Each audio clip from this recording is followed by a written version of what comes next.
Peace! What's up mga tol, Byroms TV, ano, kalbo pa. Kalbong kalbo.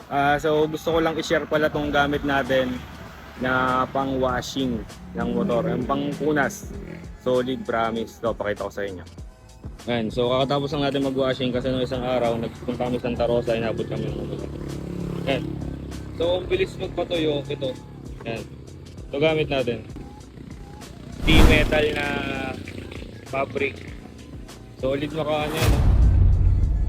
Tuyo agad. Bilis mo tuyo.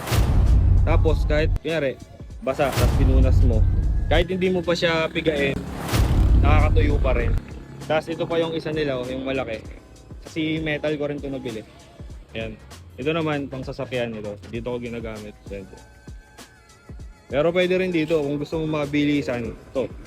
Pero syempre, sobrang laki nito, hindi handy. Bumili ako ng ganito. Yan.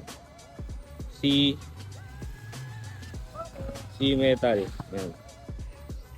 Solid din. Kakawashing lang natin. Balik alindog. Okay? Yun lang. So kung gusto niyo yan, ng fabric ng C metal, check nyo lang sa link natin sa baba, sa description, sa comment, nandiyan yan. Okay? Byroms TV.